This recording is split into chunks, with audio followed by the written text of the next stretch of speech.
The development of strategic leaders, a number of initiatives that CAC is working on to talk about the development of strategic planners, for example. How do we develop that guy that comes in and sits down next to the theater commander and talks about long-term strategy? And how have we done that in the past? And the fact is that I think we're going to make a much more deliberate effort at that in terms of identifying people with those capabilities and ensuring they have a clear path in terms of schooling, experience, and educational experience to accomplish their goals. Learning and training, another exciting part to what we're doing to address the needs of this younger generation of warfighters. They learn fundamentally differently than people of my generation and many of your generations.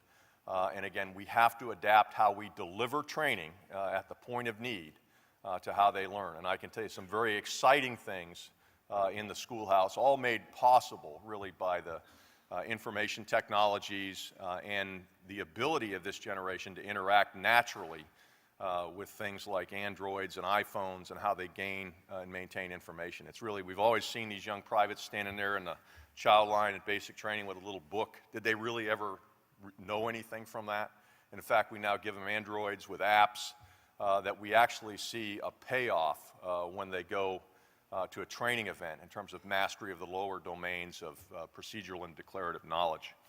The other big challenge that I think we face is in home station training. This is not a generation in the last 10 years that has executed our training doctrine. We have force-fed, to a large extent, training regimens upon them. And therefore, the commanders, to battalion commander level, haven't had the ability that many of the senior officers in this room have had in terms of assessing and designing training events. And so we're really working very hard. They'll take to this. It will excite them. It will draw them in, particularly if you link this to a regional scenario. This will, I think, be fairly exciting. The challenge of that, of course, is to bring CTC-like quality to home station training, to link that to the areas that we have paid for in blood, things like ops and intel fusion, culture, to make training exciting and realistic in home station, and again, to do it in an affordable way. So that is a major challenge for us. We're working on that, but so many exciting things. Many people don't know. I'll tell you about Pat White's Army Training Network. Usually I give that to a fellow general officer and give them access to that. And most of the time when they get on planes, they're out taking classes that are online right now from the Army Training Network and saying, gosh, I didn't know about it. My cohort partner, Dave Rodriguez, is a huge fan of this and is pushing FORSCOM units very hard to use the Army Training Network in terms of the digital library of lesson plans and classes and tactical scenarios that are online. So a lot going on in the people arena. In the doctrine area, in regard to building ideas, we for a while have faced the challenge of a generation who I believe was let down probably by the doctrine that we had as they went into Iraq and Afghanistan. And in fact, most of them believe that the way this works is you think it through in the field, somebody comes and writes it down, and then they put it on the internet and you read about it in some website that's outside the United States Army. We have got to draw these ideas back inside the United States Army. And we've got to make this, as part of our professional responsibilities, a critical element of our profession. And we're working very hard to do that. Part of it has to do with the echelonment of doctrine.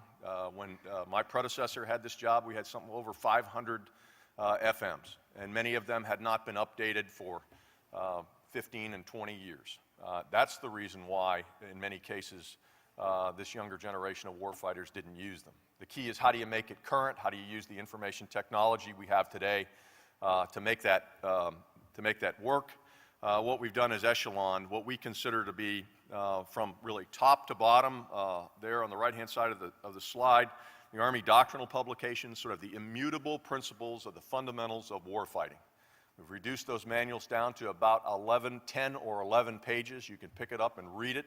The first one is out. The next two are coming out very soon, and we will have those completed by August of this year. That's a major effort. The way we've done this is, as opposed to having doctrine writers, they're wonderful people, but in fact, the people who should be writing our doctrine are those who have the hottest hand or are recognized by their peers as being the best in the business. And I've challenged my commandants and COE directors to take this on and get these manuals written in this time frame before August. This is the base piece, has to go down before anything else can be done. Below that, you can see we've echelon doctrine all the way down to field manuals, which are technical specifications. The Army doctrinal reference publications are an amplification of the 11-page basic manual. And then the most exciting piece are the techniques and applications, sort of wiki sites, where we bring units who've served in combat back to FORSCOM installations, and instead of hacking out that My Brigade's Lessons Learned book and handing that to the senior commander as they leave theater, actually taking time in their umbrella week process to sit down and share their ideas with their peers under the supervision of the commandants who have offices assigned to make sure that we don't put anything in there that shouldn't be in there. And so this is fairly exciting. A lot of enthusiasm about the wiki sites and sharing information. That is how this generation passes and shares information. And I think this is essential. This Army today is the product of a doctrinal system. Most of the officers who've gone through in the last 10 years, in fact, have had the benefit of well-established doctrine, but we have deviated from that path in the last 10 years, and we really have to bring them back into the fundamental belief. When we don't have a war laboratory ongoing constantly, the fact of the matter is doctrine will take on greater benefit for sharing the experience of those who have combat experience with the rest of the force. The last point on equipping organizations, and I know Keith Walker is here, and they'll have, I think, several panels later today, but we are very excited about the network integration evaluation and the agile acquisition process. As I went around yesterday on the convention floor, I got talked to by a number of folks about industry's concern, really for the latter phases, phase 5 and phase 6. And again, clearly recognize that we have to drive this system all the way through, that our partners have participated at this point in the early phases in this laboratory, if you would, at Fort Bliss. But the fact of the matter is we have to follow that through with action as we acquire systems and processes. Right now, we're working through that, but that'll be the most difficult part of this system, I think, to master. But the idea, and again, this goes back to my old 4th Infantry Division days, the idea of bringing together ASALT, the testers, the requirements writers in a laboratory, in operational environment, in a very harsh terrain with experienced warfighters, and helping refine requirements and programs, I think, is absolutely the way to go into the future.